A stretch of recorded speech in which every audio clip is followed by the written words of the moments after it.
আসসালামু আলাইকুম। হ্যালো বন্ধুরা, basic full technique IT or tips চ্যানেলে আপনাদেরকে স্বাগত। আজ এই ভিডিওটির মধ্যে আমরা দেখব Google Docs এ আমরা কিভাবে দেখতে পারি আমাদের যে প্রতিটা অপশন। এখানে দেখেন লেখা আছে file, edit, view, insert, format, এখানে টুলস, এখানে প্রতিটা অপশনের আমাদের এখানে যতটা অপশন কিভাবে এখানে লেখা আছে বোল্ড, ইতালিক দেওয়া আছে, আন্ডারলাইন দেওয়া আছে, আমরা সেগুলো আমরা কিভাবে যেই শর্টকাট কিগুলা সেইগুলো আমরা কোথায় পাবো সেটা আমরা আজকে দেখব। সম্পূর্ণ ভিডিওটি দেখবেন, দেখলে অবশ্যই শিখতে পারবেন আমরা কোথায় গেলে। চলুন ভিডিওটি শুরু করা যায়। দেখবো আমাদের এখানে গুগল ডক্স এ যতটা অপশন আছে, এখানে মেনু বার থেকে এখানে যতটা মেনু আছে, তারপরে আমরা অনলাইনে গুগল ডক্স এ আমরা দেখবো। যারা নতুন এটা তারা জানে না, যখন একসাথে দরকার, সবগুলো একসাথে দরকার হয় আমাদের যে গুগল ডক্স এ যতটা অপশন আছে তার অপশনে যে শর্টকাট কি গুলো আছে সেগুলো আমরা একসাথে আমরা কিভাবে আমরা পেতে পারি, শর্টকাট কি ব্যবহার করতে হয় সেটা আমরা আজকে দেখবো। সম্পূর্ণ ভিডিওটি দেখবেন, দেখলে অবশ্যই শিখতে পারবেন আমরা কোথায় গেলে আমাদের যে এখানে যে মেনুগুলো ব্যবহার করি আমরা, সেখানে বোল্ড হোক, ইত্যাদি হোক, সেটা আমরা শর্টকাট আমরা একসাথে কোথায় পাবো। সবাই জানে গুগল ডক্সটা কিভাবে ওপেন করতে হয়। আমি এখন গুগল ডক্সটা আমি ওপেন করেছি। ওপেন করার পর আমি এখন দেখবো আমাদের এখানে গুগল ডক্সে যতটা অপশন আছে, এখানে এখানে যতটা মেনু আছে, তারপরে এখানে বোল্ড, ইতালিক, এখানে যাবতীয় যা আছে, এখানে যাই থাকুক না কেন সেগুলো শর্টকাট কিগুলো আমরা একসাথে কোথায় পাবো। তার জন্য আমাদেরকে এখানে যেই ফাইল মেনুটা আছে, ফাইল মেনুটা গিয়ে লাস্ট যে অপশনটা দেখেন এখানে লেখা আছে হেল্প। আমি এখন হেল্প এর উপরে ক্লিক করব।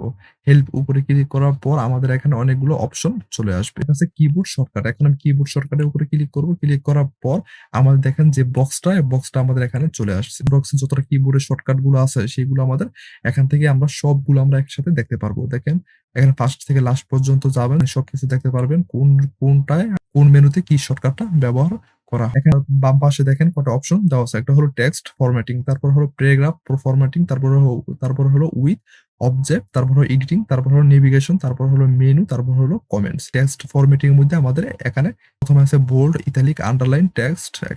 এখান থেকে আমরা এগুলো হলো আমাদের টেক্সট ফরম্যাটিং এ। যখন আমাদের প্যারাগ্রাফ ফরম্যাটিং উপরে ক্লিক করব, ক্লিক করার পর আমাদের যে প্যারাগ্রাফ ফরম্যাটিং এর উপরে যতগুলা কিবোর্ড শর্টকাট গুলো আছে সেগুলো আমাদের এখানে চলে আসবে। উইথ অবজেক্টিভ গুলা যতগুলো আমাদের এখানে শর্টকাট কিবোর্ডটা আছে সেখানে আমাদের এখানে সবগুলো চলে আসবে। এডিটিং এর উপরে ক্লিক করার পর এখানে সবগুলো চলে আসছে। তারপর নেভিগেশনের উপরে ক্লিক করার পর আমাদের এখান থেকে নেভিগেশনে যতটা কিবোর্ড শর্টকাটস আছে সেগুলো আমাদের এখানে চলে আসছে। তারপরে মেনুতে ক্লিক করব।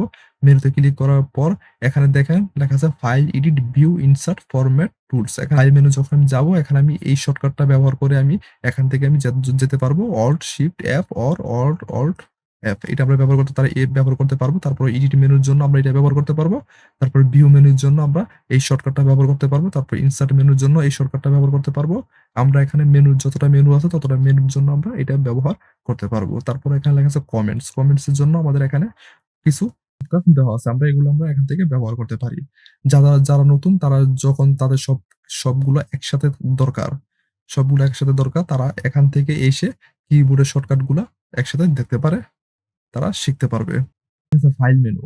এখন আমরা চাচ্ছি ফাইল মেনুটা, এখন আমি টেক্সট ফরম্যাটিং এর উপরে আছি, ভিতরে আছি। এখন আমার ফাইল মেনুটা আমার দরকার। তার জন্য আমাদেরকে এখানে সার্চ কিবোর্ড শর্টকাটে গিয়ে আমি এখানে লিখলে ফাইল মেনু, কিবোর্ড থেকে এন্টার বাটন প্রেস করছি। এন্টার বাটন প্রেস করার পর আমার ফাইল মেনুটা আমাদের যে সেই শর্টকাটটা সেটা আমাদের এখানে চলে আসছে। আমরা এইভাবেও আমরা সার্চ বক্সে লিখে আমরা যেটা আমাদের প্রয়োজন হয় সেটা আমরা এখানে লিখে সেটা আমরা নিয়ে আসতে পারি। ক্লোজে ক্লিক করলে আপনার এটা চলে যাবে।